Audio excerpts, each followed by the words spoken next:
Hello, friends, and welcome to the latest edition of the Boot Room, the show where we look ahead to Ipswich Town's weekend game. 5 games left. This weekend, it's Shrewsbury away. Mark Heath, Andy Warren here to break down that game.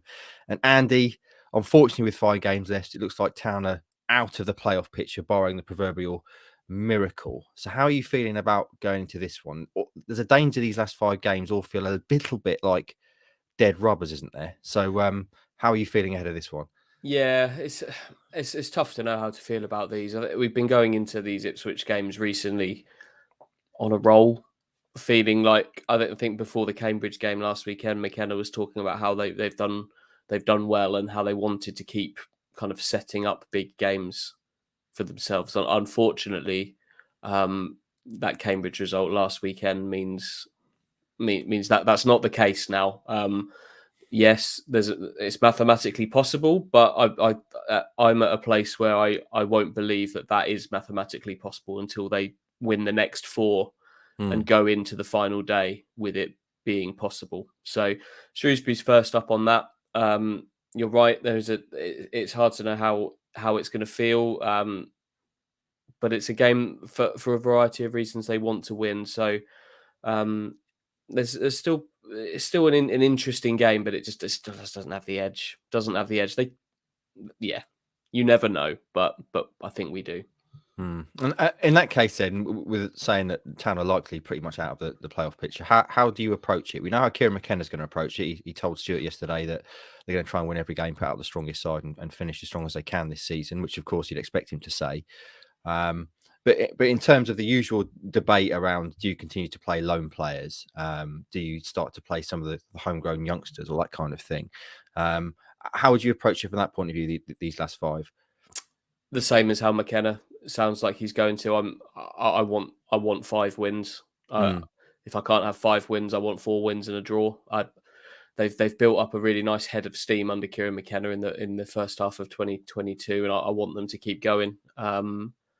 Yes, I can see the argument for giving some young players a chance, and that chance could be a spot on the bench, sort of increased training time, that kind of thing. But for me, I'm absolutely still putting the strongest 11 I've got out on the pitch, regardless of their status, lone, permanent, youngster or otherwise. So I think I'm with McKenna on that one. Okay, well, we'll bring up a team in a minute. The other thing that McKenna said yesterday is that they've had illness in the camp, which obviously makes predicting a team quite difficult. But as usual, we're going to have a pop. So I'll bring up your starting 11 there, Andy. No surprises really in a lot of the positions, although there's a couple of talking points there that you might want to talk us through, Andy. Show us you're working out with this starting 11. Okay, we'll run it all the way through the goalkeeper, the back 3. And then Wes Burns and Sam Morsey. I don't think we need to have any discussion there. Tyreek Backinson and Tom Carroll were the big talking point from the Cambridge game. I think there were a few scratches of heads over Carroll's selection for that game ahead of Backinson, who had been who'd been growing really nicely. So he's straight back in there in my book. Then on the left side, I've put Matt Penny in there, who is kind of worked his way back onto the bench of late, ahead of Dominic. He's ahead of Dominic Thompson in this 11. I've not dropped Thompson out of it because I don't think he's a decent player. I don't think he had a very good time of things last weekend, but I quite like him. And I've not dropped him out of it because he's a lone player. That's not an issue for me. But in Penny, I think Matt Penny is the most Wes Burns-like left-sider that they've got. He's not Wes Burns. He's not the attacking threat that Wes Burns is. But in terms of an up and down attacking threat from the left flank, Penny is someone who has kind of grown on me since the start of the season.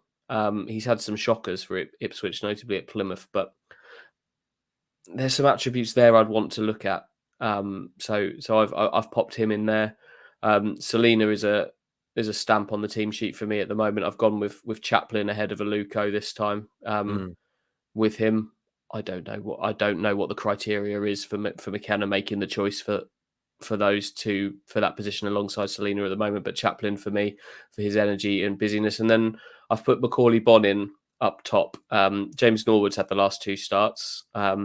didn't have too many sights of goal at the weekend, although he did have one really nice one where he chested it down for himself and had a shot. But I still think there's one goal in 25 for Macaulay Bonne, but I still think there's something there. Mm. We've talked about strikers a lot, and I don't think he's kind of in a place now where you're banking on Macaulay Bonne being your main man up top next season. But if kind of stars align, deals are right, I think he could be a really useful sort of member of a striking unit. And I'd like to see a bit more from him in these last few games. So I'd like to see Macaulay Bonne go again. If he can get a couple of goals in this last 5, it really does kind of spark that debate again, doesn't it, about trying to sign him permanently and getting back one of our own and all that. You mentioned in terms of potential youngsters, maybe making some benches in his last 5. Are there any particular names out there you'd like to see on that bench? The obvious one, of course, with the striking problems that Town have had, would be Tyree Simpson. Clearly there's a bit of an issue there with his contract, but Tyree's one, and any others you can mention? If you completely strip the contract side of it out of this, it's hard not to think he should be making the odd bench here and there between the end of the season. Personally, I don't think he's a better striker at this point than Macaulay Bonne, Joe Pigott, or James Norwood. But there's obviously the future here, and that side of things to consider. I saw him play for the under-23s on Tuesday, and I could see that there's maybe been some improvement in his touch and sort of composure on the ball as well, which wasn't necessarily there when we saw him break through.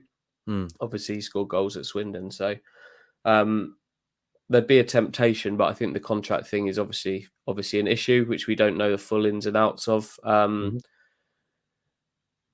Cameron Humphreys is one, obviously, it's talked about.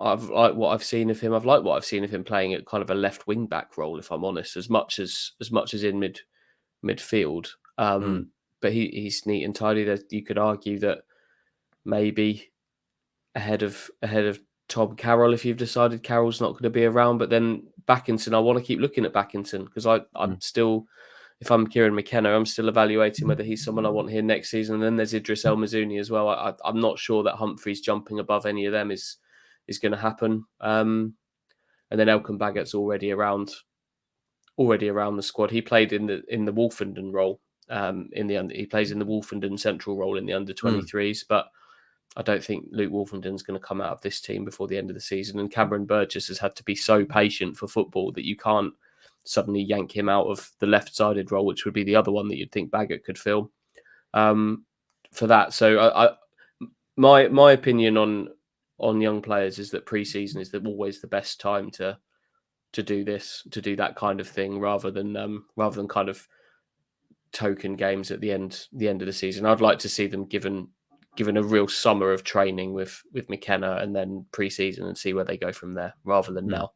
Okay, well that's Town. Let's talk about Shrewsbury a little bit. Looking at them in the table, they're 16th. So you think again on paper this is the game that Town should be winning, but they've been in decent form. Steve Cottrell nominated for Manager of the Month in March alongside Kieran McKenna. Both lost out. But Shrewsbury have had some kind of eyebrow-raising results, haven't they, recently? They're certainly going to this game in decent form, and this will not be, as Stuart Watson was at pains to say, an easy game. Stuart Watson is fired up about this game. I don't think it will be an easy game either, Stuart. But yeah, they beat Rotherham at Rotherham 3-0 recently. They've won 3 of their last 5. If you look at if you kind of reset the league table from the morning of Kieran McKenna's first game in charge of Ipswich, they're a bit higher. I think they're 13th, in the league table in that time. And crucially, they've in the time that Town have only conceded 7, and we know how good Town's defence have been in that time.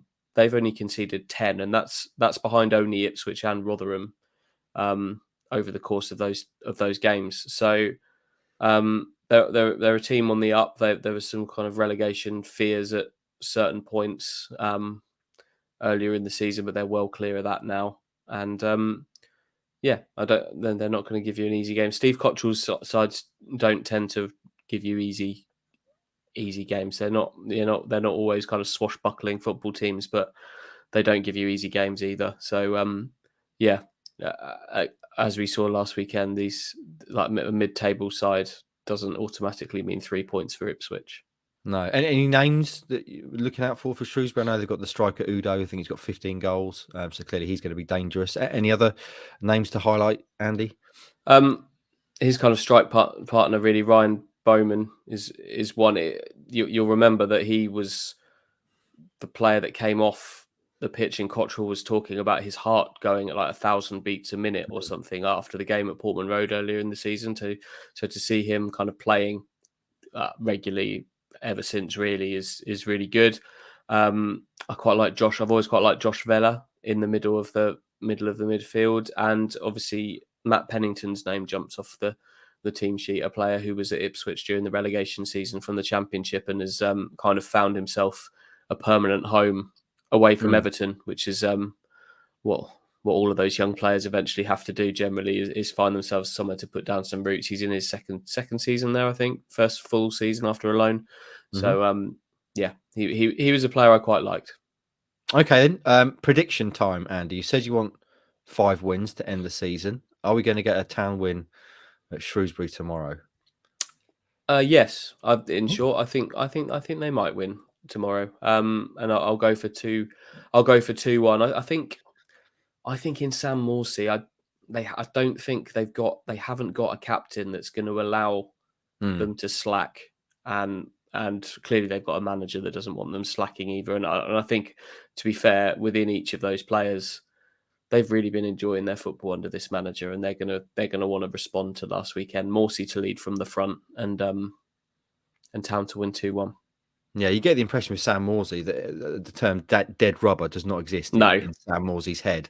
If he's on the pitch, he wants to win, and he's going to force the players around him to compete as well. So certainly agree with you there. I'm going to say 1-1, a draw. And we will see. If you're going, enjoy the game. If you're not, follow it with us. Andy, Stu and Ross will all be there.